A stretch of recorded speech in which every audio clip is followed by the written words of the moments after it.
Okay, welcome back to the Formula Sports channel. Guys, welcome back, yo. I almost feel shame for showing my face here, man. It's been a while. People ask me if me people ask me if I'm done with YouTube. Done vlogging. No, people, we're not done the vlogging, man. We can't done the vlogging. Once a vlogger, always a vlogger.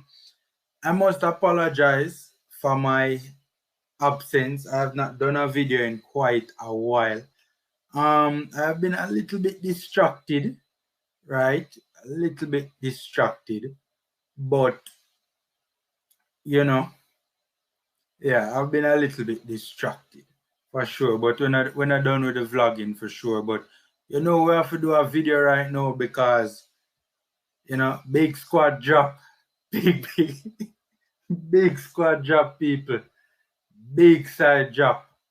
Seeing so we have to set some bomb and do a video and chop this up. Welcome back to the channel, guys. Welcome back. Remember, smash the like button and also subscribe. Free and easy way to support the channel.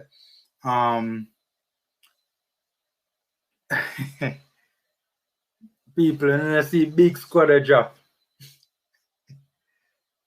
People are the best squad drop since the start of World Cup qualification. Best squad drop since the start of the World Cup qualifiers, man. Big side.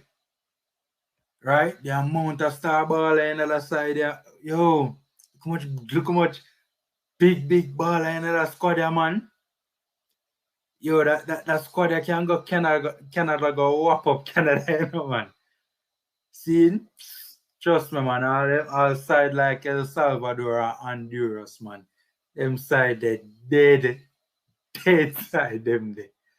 Dead side them there. But put fun and joke aside, I am looking at this squad and I don't really understand this squad. Like I'm looking at this squad and I'm trying to understand what are the aims and objectives of this squad. Like seriously, what was the objective of picking some of these players? What was the reason for picking some of these players? Right?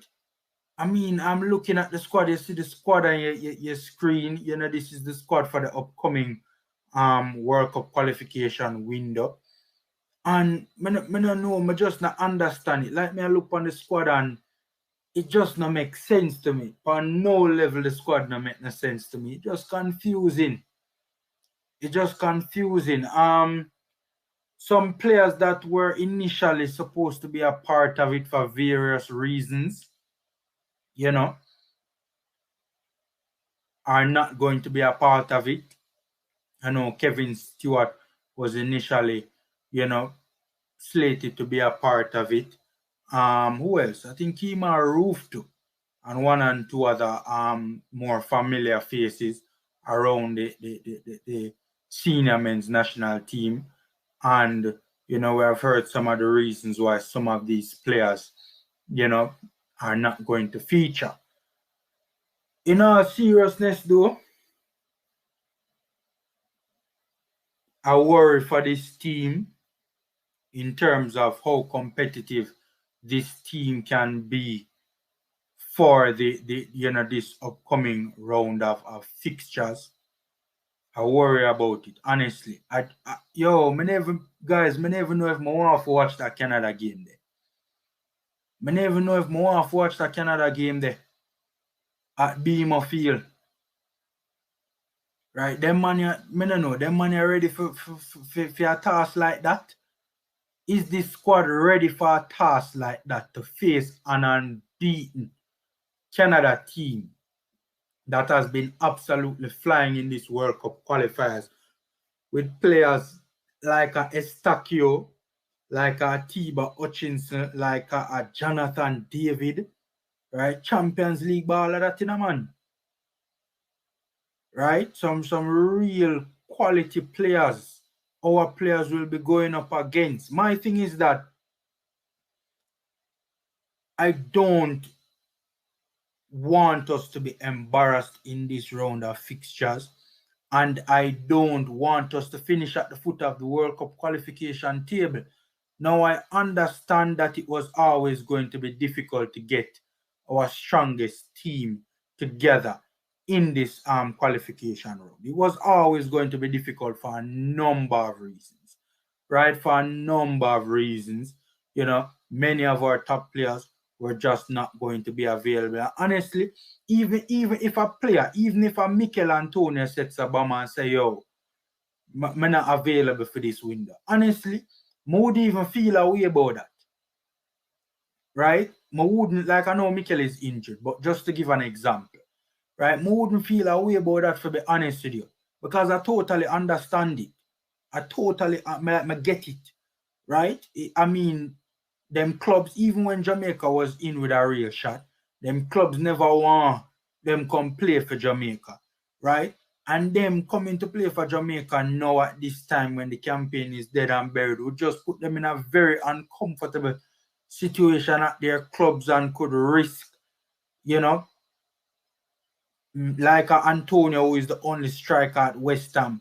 You know, they have a very important run of fixtures coming up, and they need their only striker to be, you know, if he was available, right, they would not want him to come and play for Jamaica, right? And you know, I would totally understand, you know, if we didn't get our strongest squad, and I wouldn't hold it against any player, any of the top players that, you know, rule themselves out. But on the flip side to it, man, I don't want us to be embarrassed. I mean, I'm looking at this squad now. Yo, I'm looking at this squad now, and you know, I mean, for starters, when you look at even the bench, right? I mean, I don't know.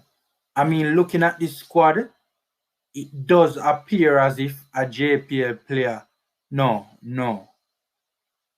You can put together. It does look as if you could put together a squad and a JPL player. You can put together a starting 11 out of this, and a JPL player might not necessarily need to start. But guys, look, I don't mean to knock the JPL, but yo, I just not think the JPL players are ready for international football. The last player that I saw move directly from the JPL into the national team and look as if he was ready for that task, right, to play at an international level for Jamaica on a consistent basis is Kemar Taximan Lawrence, way back under the Schaefer regime. That was the last time I saw a player move straight from out of the JPL into a national squad and look comfortable. I don't mean for not the JPL, but and I feel sorry for the JPL players because many of them are talented, right? But the development to facilitate the development structure to facilitate that, you know, them maximizing their full potential, you know, it just isn't there. It just isn't there at all, man. So, boy, I don't know. So I just don't understand why. I mean, this is clearly just a window that we intend to use it as a. This is literally this World Cup qualification window is a shop window. That's what it is. This is just for the people. This is just for this is a eater food window. This is a eater food window. There's no doubt about it. This is a fling some player in a shop window and hope say we can get a sale or we can eat a food. And you know what's so crazy about this thing though? As I said, I'm looking at the squad and I don't understand the aims, I don't understand the objectives. By the way, Cavaliers featuring heavily. Cavaliers featuring heavily. If a man were currently play for Cavaliers, a man were used to play for Cavaliers. Right? People ask, Christopher Pearson, talented young player, bright future, yes. But 2 JPL games and him in the squad. Everybody's convinced about Christopher Pearson, that he's the next big thing. I mean for be, for taking any shots at the players, but boy, I don't know. Even the JPL players, many people are saying that even the JPL players that are in this squad currently, right? Many people are saying that, there were better players in the JPL than some of these players that have been selected, better players in their respective positions. I don't know. And that's like, I don't get it. Like, this squad is just all over the place. All right, I see a Pearson. I see a Dwayne Busy Atkinson. I see a Zimenez. Right? Young teenagers who, giving exposure to players like that in the national team could lead to them, making a substantive move, and that would aid their development and so forth and so forth. But most of these JPL players that I'm seeing in this squad are mid-20s. Right? Those players have entered their prime. Ricardo Thomas is 24. Nicholas Nelson at Mullines is 23. Right? Howell, 26. Green, 24. Bygrave, 28. These players have entered their prime. These players, even if there is upside, there's not much upside. So are they really the future? In terms of, can those players proven that they can cut it at a level higher than the JPL? Right? And if they haven't, can they develop much further? So, for us to be able to say that, they're, even if now they don't really match up, 3-4 years from now, by the time the next World Cup qualification cycle comes around, they'll be much better players. Can we say that? These players are in their prime. The most positive thing about this thing is that now Paul Hall will be able to see whether or not the JPL players can really do something for him. Ever since he came in, he has been talking about, working with the locals. But my thing is, are the locals up to a standard, right, that he can be able to do something with them? Because my thing is, if the likes of a Campbell from Mount Pleasant, if it was like the best teenagers, if we are taking like the best teenagers out of the JPL and put them in the squad, then we could understand what is going on with this squad.